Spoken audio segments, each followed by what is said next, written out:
fall, a classic NFL rivalry is renewed between timeless and stately Washington, D.C. and aggressively modern Dallas, Texas. Since the early 70s, epic battles have been waged on the playing fields of RFK and Texas Stadium for supremacy of the NFC's Eastern Division.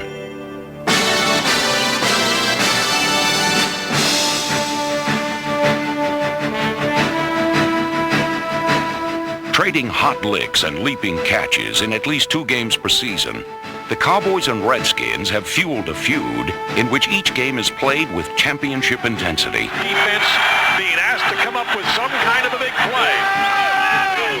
I can't believe they're going to pass the ball. I can't either. 2nd and 8. They are. He's going to pass. He's in the end zone. He gets the ball batted, gets grabbed, sacked there. Grabbed in the end zone. The ball's still loose. Grabbed by the defense. What's the call? Might be a touchdown for the Redskins. Let's see. I think it is. The rivalry began as a reflection of the personalities of 2 remarkably different head coaches. Cool and detached Tom Landry of the Cowboys and outrageously enthusiastic George Allen of the Redskins. Allen was a finger-licking fanatic who used his skills as a master motivator to energize a group of bargain basement veterans he called the Over-the-Hill Gang.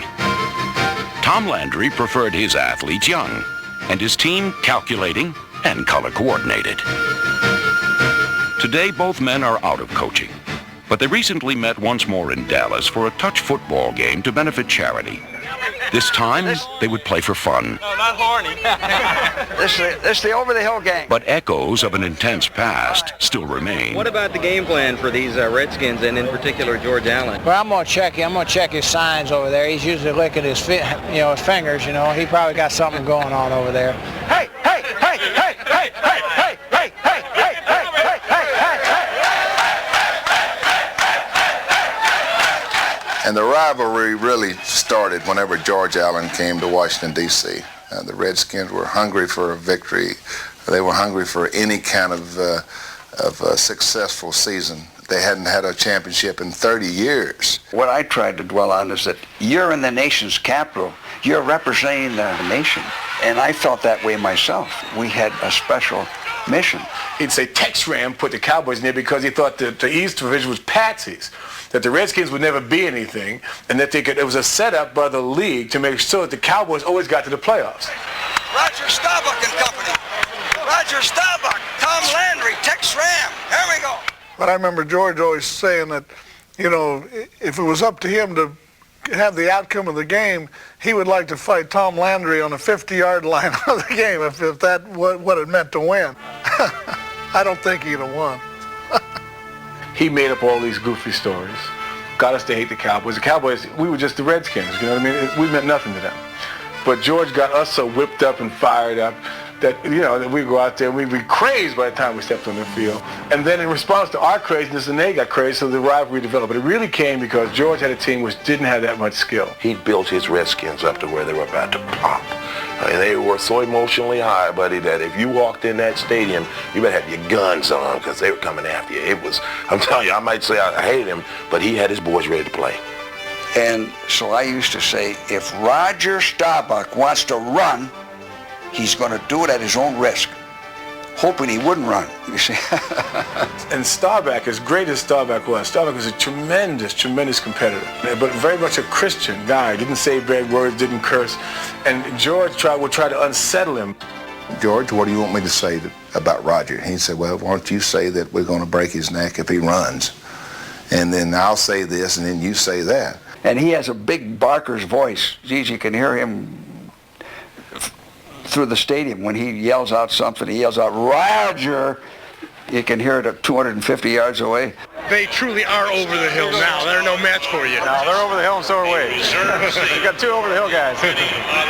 It was just a touch football game to be played for a good cause, but old habits die hard. Can you imagine signing autographs before the ball game? That's what I call a distraction.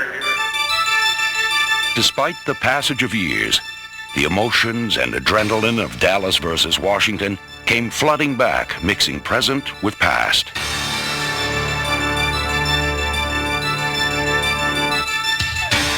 Just remember this. 40 men together can't lose. Okay. You were always tougher and smarter and together, see? And now, 15 men together can't lose. What do you say?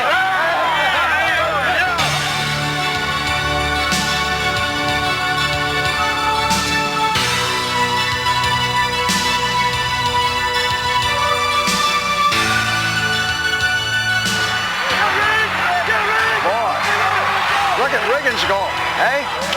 Gee, he can still run. And the Cowboys and Redskins could still mix it up. As some of the old animosities were still bubbling close to the surface.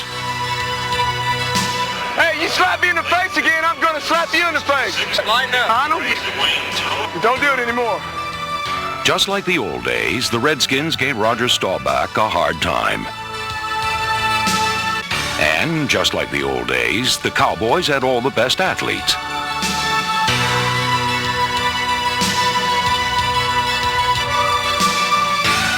For the record, Dallas won 22-0. But in the end, it was the memories that counted most.